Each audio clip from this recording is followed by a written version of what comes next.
Ya sabemos que en muchos pueblos de Colombia donde se cultiva la caña, el jugo de la caña es destilado para producir licor de caña. Este licor es conocido tradicionalmente como chirrinche, ñeque, biche y muchos otros nombres más dependiendo de la región. Esta es la historia de un hombre que logró establecer un gran negocio, produciendo el licor de caña en su finca y luego llevándolo hasta vender en las cantinas del pueblo. Lo curioso de esta historia es que este hombre siempre era perseguido por la policía y aún así siempre lograba su objetivo. La gente del pueblo sabe que las fuerzas del más allá lo ayudaban a lograr estos propósitos. Por eso, esta es la historia del ñeque y los espantos. Por respeto a la familia del protagonista de esta historia, no voy a mencionar su nombre ni el pueblo donde esto ocurrió. Pero este señor tenía una finca donde tenía un gran cultivo de caña. El negocio principal era la producción de panela. Sin embargo, en medio del cultivo de la caña, este hombre tenía guardado las herramientas con las cuales podía producir el licor de caña. En aquella época ya existía una licorera en ese departamento. Esa licorera era la única que tenía el derecho de poder vender o distribuir bebidas alcohólicas. Así que constantemente la policía llegaba al pueblo donde este hombre tenía su finca a hacerle requisas y a perseguirlo. Sin embargo, en primera línea, él contaba con muchos amigos que lo ayudaban durante este proceso. Además de eso, tenía personas en el pueblo que lo apreciaban mucho y lo ayudaban. Por eso, cuando las redadas de la policía llegaban, se le avisaba con tiempo para que rápidamente pudiera cubrir este laboratorio, por llamarlo de alguna manera, donde él producía el licor de la caña. Siempre pasaba desapercibido. Una vez el licor estaba listo, lo envasaba en cantinas de leche o cantinas de leche más pequeñas, o si no, lo metía en botellas pequeñas y luego dentro de una caja de tomates. El propósito final era lograr llevarlo hasta donde estaban las cantinas del pueblo. Los cantineros del pueblo normalmente compraban algunas cajas de licor a la licorera de ese departamento y las ponían muy bonitas en la vitrina. Pero cuando alguien venía a comprar licor, ya todos sabían que ahí vendían licor más barato. El asunto aquí es, si las medidas eran tan estrictas y la policía era tan constante en la búsqueda de este sujeto misterioso, ¿cómo era posible que él pudiera llevar estos cargamentos de licor de caña hasta las cantinas sin ser descubierto? En el pueblo, todo el mundo sabe que las fuerzas del más allá lo acompañaban en este propósito.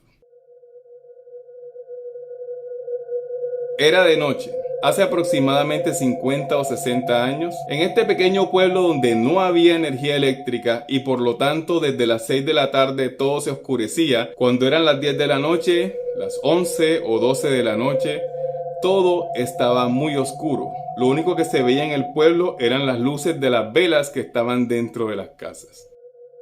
Y ahí empezaba todo. Lo primero que se escuchaba era el barraco. Y si usted no sabe qué es un barraco, es un cerdo macho de gran tamaño. En medio de la oscuridad se escuchaba un grito.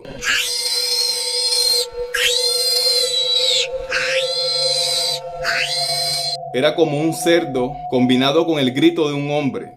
Era algo que definitivamente no era de este mundo. Y después de eso se escuchaba un taconeo tenebroso. Era un sonido más bien metálico y que definitivamente eso no podía ser de este mundo. Los que alguna vez se atrevieron a salir dicen que vieron un paraguas que flotaba en medio de la oscuridad. Y como si fuera poco, quien portaba el paraguas tenía una cadena en la mano. Una cadena de gran tamaño que al parecer llevaba algún perro u otro animal.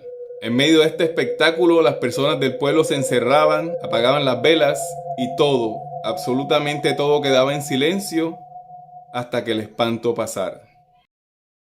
Durante esos años, las personas de este pueblo vivieron en total desconocimiento y miedo por lo que estaba sucediendo. Pero a fin de cuentas, ¿qué era lo que pasaba? Solo hasta muchos años después se reveló el secreto. Amigos y compañeros de trabajo de este señor que producía el licor de caña lo acompañaban en este peregrinaje durante las noches. Primero, el barraco era uno de sus amigos.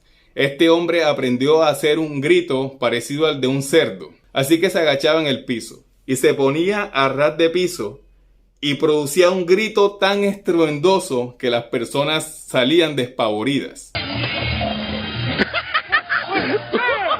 Seguido de esto aparecía el espanto que todos llamaban la taconúa. el taconeo que se escuchaba todas las noches, lo cual nadie podía explicar. A fin de cuentas, era un hombre que hacía unos zancos con latas de leche clean. No sé si durante su infancia alguna vez construyeron estos zancos con latas de leche. Simplemente era un hombre que utilizaba esas latas y caminaba en medio de la oscuridad en un pueblo desierto. Eso asusta a cualquiera. Después de esto venía el paraguas. El paraguas era un hombre alto que se ponía un impermeable negro. En un lugar donde todo está oscuro no se ve nada. Y si el paraguas es de otro color, lo único que se va a ver es un paraguas flotando.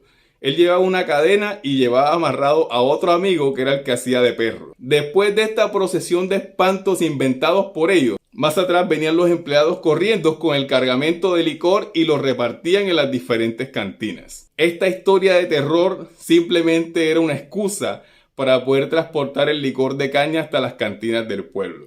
Cuando escuché esta historia, definitivamente me sentí identificado con la riqueza cultural, con la capacidad que tienen los costeños de inventar historias, con lo crédula y asustadiza que puede ser una persona en medio de la oscuridad y lo que uno se puede inventar para sacar adelante un negocio.